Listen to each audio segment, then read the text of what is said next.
to walk in nature and sense that God is everywhere. The gifts, the beauty. Embrace the mystery of God in our lives individually and collectively. Francis of Assisi had such a deep understanding of the Creator.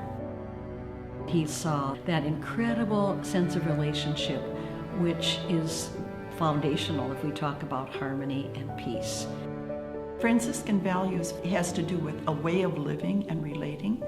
We use in our mission statement, compassionate presence for the world. We want to bring about peace in relationships. We stand on the shoulders of those who've gone before us. That live history. Led by the Spirit. Where needs have arisen and we've been invited or we see them, we respond.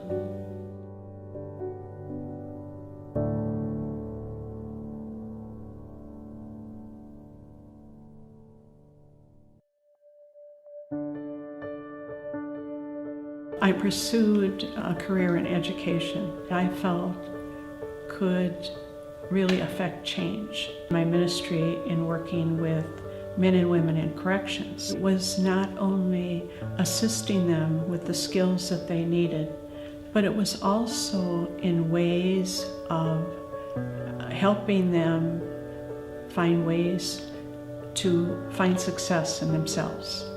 It had been maybe 5, 10, 20 years since some of them had been in school. They began with little successes. You know, it might be as simple as writing a paragraph. They would begin to feel good about themselves. I listened, and they built up a sense of trust. Sometimes the probation officers would say, you know more of their story than I do. Sharing your own presence, I think, is what really calls out compassion. That was why I felt the ministry was so very important. Inspiring others. You're communicating to this person, you can do it. You can do it. You're somebody. You have dignity. That's the compassionate presence. Jesus said the poor would always be with us. But we need not to be satisfied that we've done enough, but to say, as long as there are poor, how can I reach out and make a difference?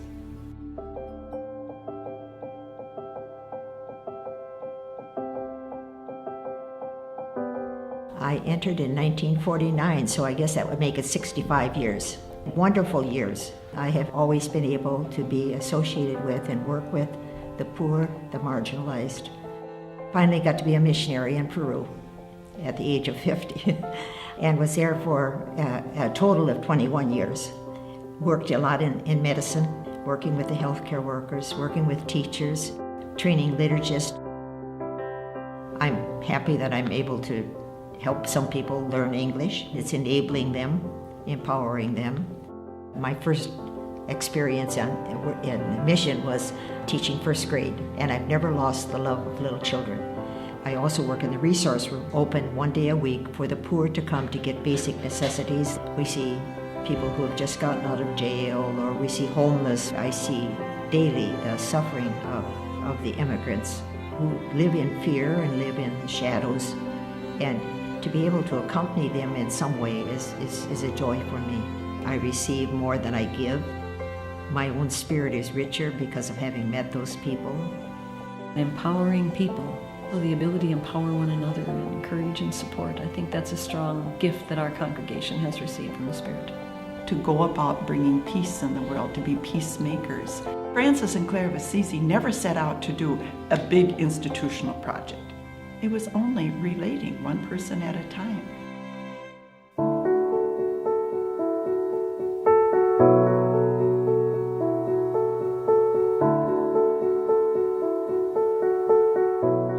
Just wherever I was led. 33 years here in the States, primary and secondary education, and 33 years active in missionary area in Cambodia and in Sierra Leone. I think how little we realize what people are suffering. Extreme poverty. And that always sinks deep into my heart. The idea of such poverty. Sister Josine is such a competent teacher. Her zeal to have the students become the very best people they can be. We started with 127 adults who needed English to work, who were helping to rebuild Cambodia. When I left, there were 900 students, and now there are almost 5,000. She planted a seed and taught others. My goodness, it's flourishing. She's tireless as an educator. The fact that she continues to tutor says everything about who she is. I could say that without God's grace, I could do nothing. It was all God's gift. You don't dwell on your age, you dwell on how much grace God's give you to be able to continue to serve.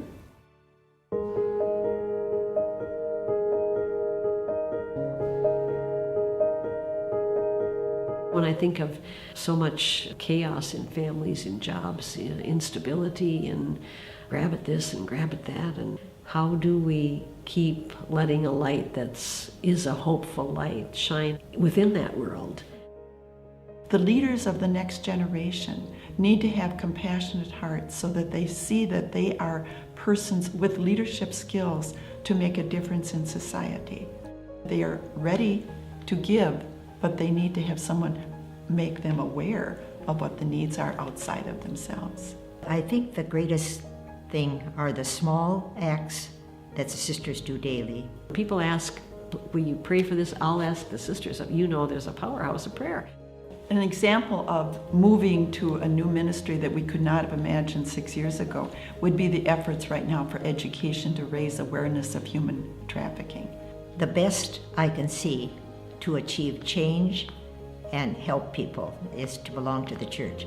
It's a very deep and yet tranquil joy to be able to be part of something that's good, that's doing good in the world, bringing people closer to God.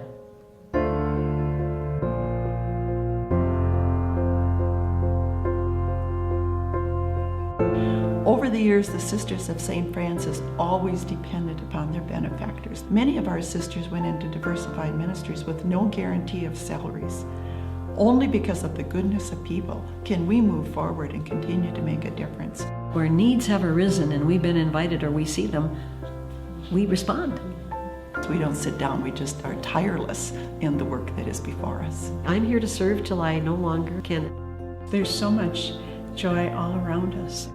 The Sisters of St. Francis are sharing the meaning of their lives, the source of their spiritual joy, and partnering in relationships so together we have a better society.